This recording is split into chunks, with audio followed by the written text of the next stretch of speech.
Optional से sir एक बार ethics की तरफ आते हैं। आई मीन आपका एसए और एथिक्स की तरफ काफ़ी एज एन एस्पिरेंट भी रुझान रहा है। और कुछ समय पहले जब हम लोग इससे पहले पॉडकास्ट का डिस्कशन कर रहे थे, तब आपने बताया राइटिंग एन एथिक्स बुक। तो इसके बारे में थोड़ा सा बताओ, what book are you writing, what are you working on, aspirants को उससे कैसे हेल्प होगी, ये सब चीज़ें। देखिए, 2 पेपर हैं, जैसे कि एक है एसे का पेपर और एक एथिक्स का पेपर है। इसमें है ना, इन जनरल जनरल स्टडीज़ के जो पेपर हैं, उनसे ज़्यादा ही मार्क्स आते हैं, जी आप जी देखा जी। जाए। और कई बार कम भी मार्क्स आ जाते हैं।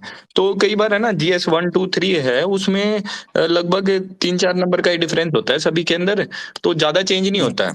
आप हम ये मान के चलिए, तो ये डिसाइडिंग बन जाता है आपका ऑप्शनल, एसे और एथिक्स, ये 3 चीज़ें बन हम्म। जाती हैं। तो इसके लिए भी आपको अच्छे से ध्यान रखना पड़ेगा। अब जो एथिक्स है, एथिक्स के साथ इश्यू क्या है कि एक कई सारे इश्यूज़ हैं एथिक्स के, जो सोर्सेज़ जो अभी अवेलेबल ओके। हैं ओके। मार्केट के अंदर। एक तो पहला है कि एक जगह पे सारी चीज़ें नहीं है, मतलब जो एथिक्स की है ना, आपके एग्ज़ाम्पल्स के लिए आप और कोई किताब रेफ़र करते हो या फिर नोट्स से रेफ़र करते हो।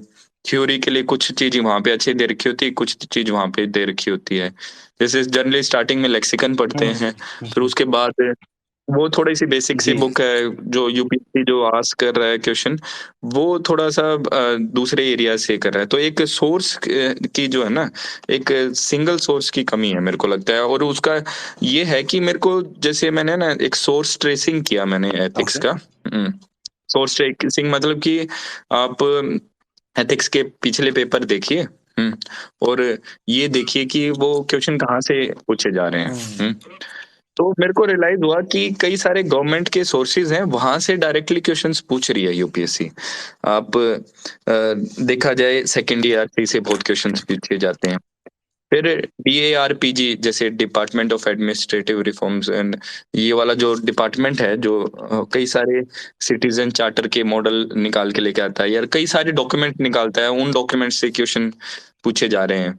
तो कई सारे गवर्नमेंट जो डॉक्यूमेंट्स हैं ना, जो कि इंटर स्प्रेड हैं, वहाँ से क्वेश्चन पूछे हम्म। जा रहे हैं। तो मैंने डिसाइड किया कि वहाँ से डायरेक्टली मटेरियल लेके और एक कंसोलिडेटेड तरीके से उसको पेश किया जाए, सिंगल सोर्स हो, साथ में पास्ट ईयर क्वेश्चंस है ना, जो पास्ट ईयर क्वेश्चंस होते हैं, तो पास्ट ईयर क्वेश्चंस भी आप बेसिकली कवर करें और मेथड बताएं एक ही किताब के अंदर कैसे हम्म। उसको हैंडल करना है। क्योंकि क्या है कि जो पीवाईक्यूज की जो मेंस में है ना, बहुत ज्यादा इंपॉर्टेंस है।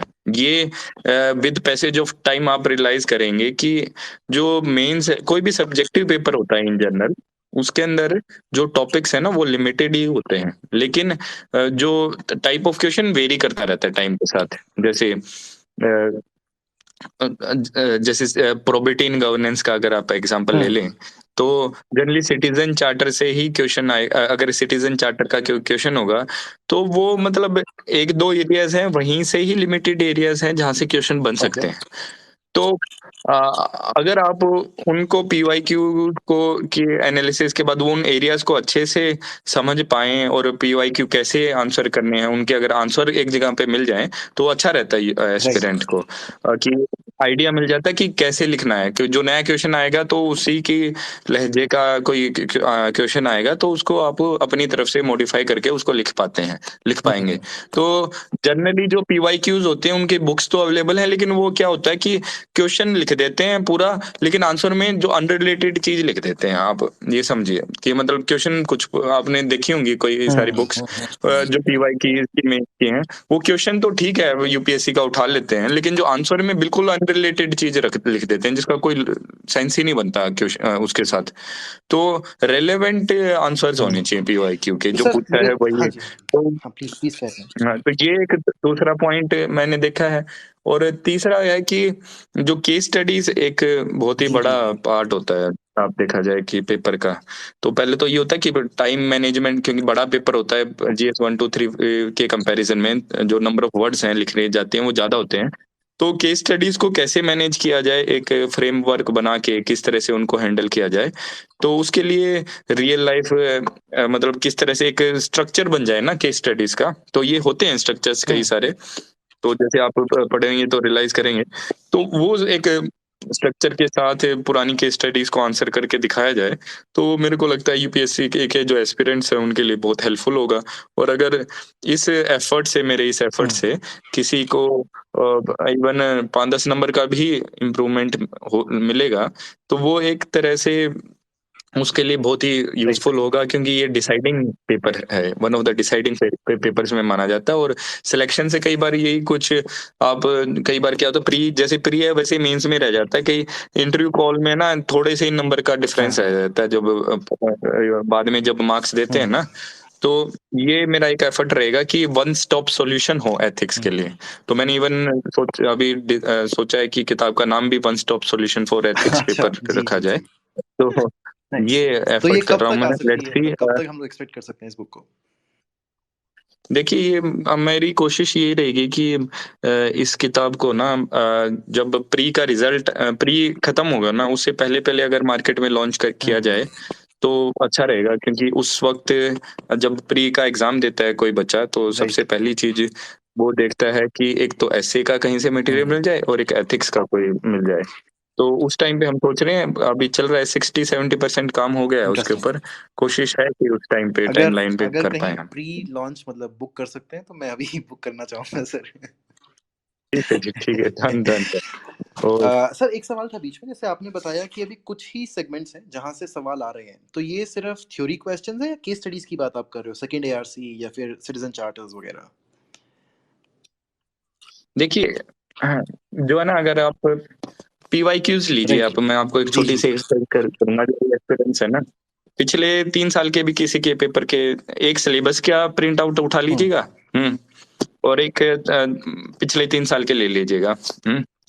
तो पहले तो आप देखो, आप ना एक काम कीजिएगा, जो भी टॉपिक इस साल का है ना, उसका एक कलर रख ओके। दीजिएगा, जो दूसरे साल में आया उसका दूसरा कलर रख दीजिएगा, और तीसरे साल में आया उसका कलर, और जो आया ना वो अंडरलाइन या फिर उसको हाइलाइट कर दीजिएगा उस टॉपिक को। तो आपको रियलाइज होगा कि जैसे एथिक्स में तो आपको ये रियलाइज होगा कि एक दिन आरटीआई, एक साल आरटीआई आ रहा है, एक दिन एक साल सिटीजन चार्टर आया है, मतलब टॉपिक वही आ रहा है, मतलब टाइप ऑफ क्वेश्चन वेरी कर हुँ, देगा उसके हुँ, अंदर। तो ये मेरे को लगता है कि जो स्पेशली जो सब्जेक्टिव पेपर्स में है, ये है रियलिटी कि आप लिमिटेड एरियाज़ हैं, वहीं से पूछ सकते हैं, क्योंकि जो एग्ज़ामिनर के पास बेसिकली जो एग्ज़ामिनर पेपर सेटर होता है, उसके एक तो पीवाईक्यूज़ पड़े होते हैं उनके उसके हुँ, पास, और एक सिलेबस पड़ा होता है। तो उसके बेसिस पे वो अपने क्वेश्चन सेट गॉट करता इट। है। तो उसके कारण अगर आप उस एरिया को डेप्थ के साथ विद एग्ज़ाम्पल्स, जैसे मैंने अपनी किताब में कोशिश ये ही की है कि जो टॉपिक होगा ना, उसके रेडीमेड एग्ज़ाम्पल्स हों, रेडीमेड कोट्स हों, हुँ, जैसे कोट्स राइट, होती है ना राइट, राइट। आंसर लिखने के जी। लिए। तो वो कोट्स हैं, वो अवेलेबल हों एक ही जगह पे, और थ्योरी भी वहाँ पे अवेलेबल हो उसकी।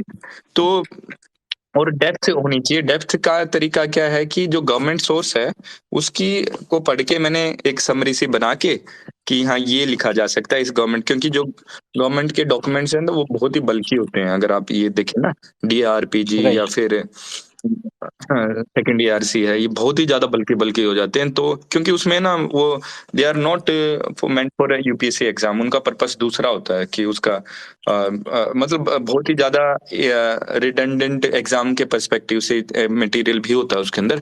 तो उसको हटा के अगर जितना ज़्यादा हो सकता है वो कोशिश हुँ, है कि जो मेन सोर्सेज़ हैं, जो जहाँ से पूछा जा रहा हुँ। है, काफ़ी उसका ज़रूरी अ, अटेम्प्ट है सर आपका, मतलब जो आप करने की कोशिश कर रहे हो एंड आई एम श्योर आपके सभी प्रयास की तरह ये भी काफ़ी सक्सेसफुल होगा।